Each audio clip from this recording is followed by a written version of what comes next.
It's been called a lot of things over the years. The home of slick rock, the promised land, a mecca for mountain biking, and one of the top 10 getaway vacation spots in the world. Whatever you want to call it, Moab has become one of my favorite places on the planet. So in this anniversary episode of Cool Bike Projects, I'd like to take a look back to 20 plus years of mountain biking in Moab with some of my best friends. We'll learn a little history about Slick Rock Trail, the history of mountain biking in the town, and how a single bike shop helped save the town of Moab, Utah. So sit back, enjoy, and feel free to add comments of some of your favorite trails and memories of Moab, Utah.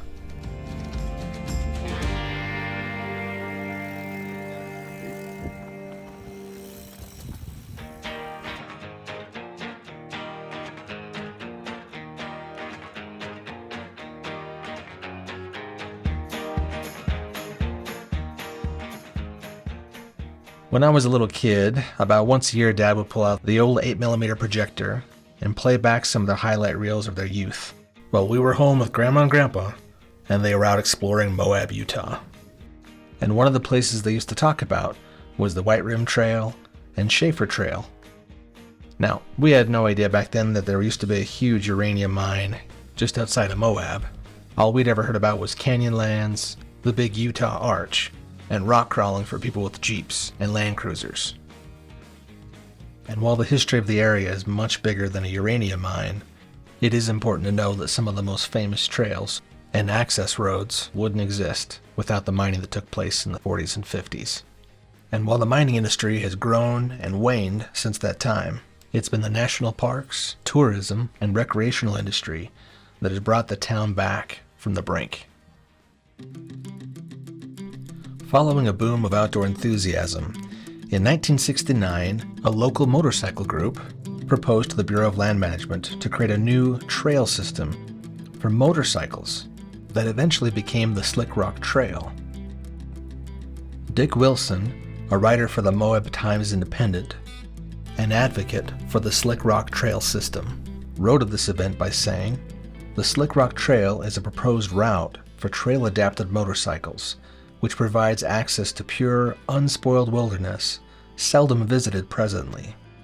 He went on to say, "The Slick Rock Trail has been laid out tentatively on knobs of bald Navajo sandstone, whose undulating slopes and rounded surfaces provide a great deal of sport to riders of light bikes."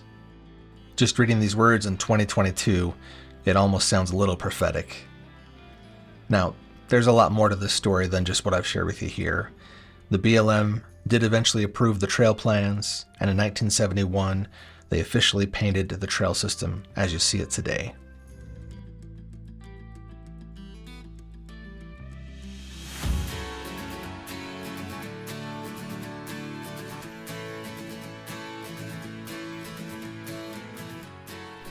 Moab is filled with legends, and probably none greater than the story of Rim Cyclery and the Groff family that launched one of the first bicycle shops in town, and subsequently put mountain biking on the map in Moab, Utah.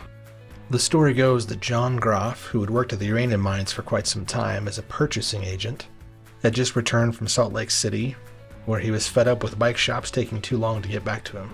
So in the early 80s, he and his two sons opened up Rim Cyclery, a road bike shop that was one of the first early adopters of selling specialized brand mountain bikes in 1983.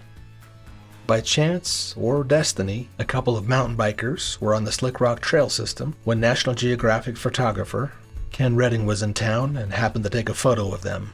This photograph eventually circulated its way back to Crested Butte, Colorado, where it got into the hands of the first publication of Mountain Bike Magazine. Within just a few months, hundreds of cyclists made their way to Moab, Utah to check out the legendary trail system that was now open to bicycles. Within just a few years, the Moab Fat Tire Festival launched in Moab, Utah, bringing in hundreds and eventually thousands of cyclists the world over. And the rest, as they say, is history. 30 years later, hundreds of thousands of cyclists visit Moab every year.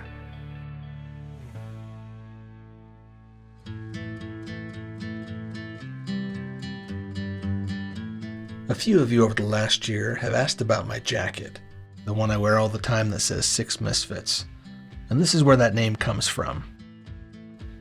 Some of my very best friends from high school was Tyler, Kyle, Kevin, Tyson, Milton, and me. We were a true rogue of misfits that didn't really fit in a clique.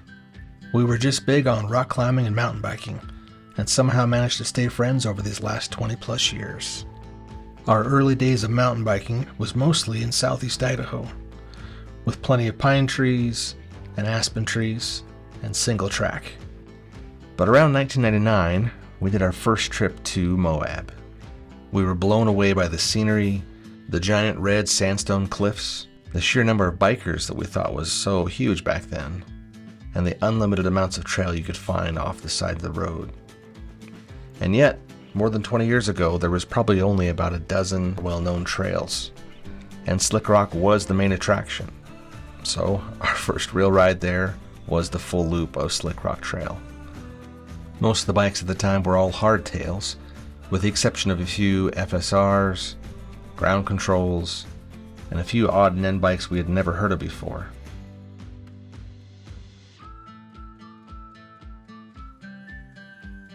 Ever since that first trip, we've been coming back about every 2 or 3 years to explore new trail systems and to rekindle friendships.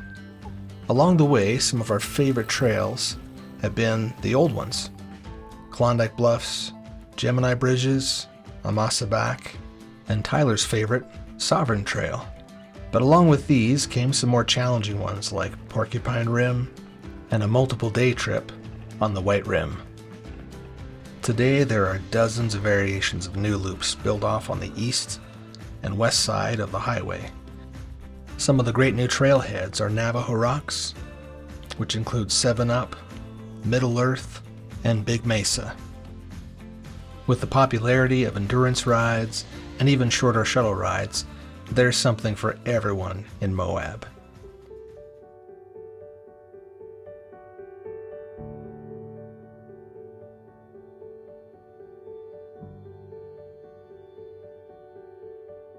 Ever since that first trip, we had such a blast, we continued coming back every couple years to reunite as the Misfits.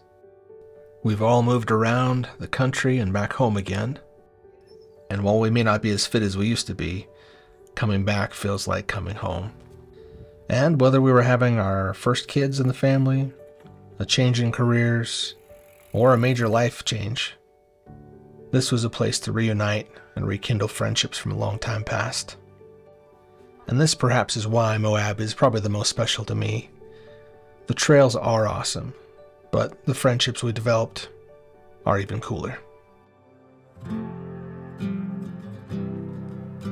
So whether you've been to Moab dozens of times before, or this is your first time hearing about it, bring a friend, bring your family, and have a great time.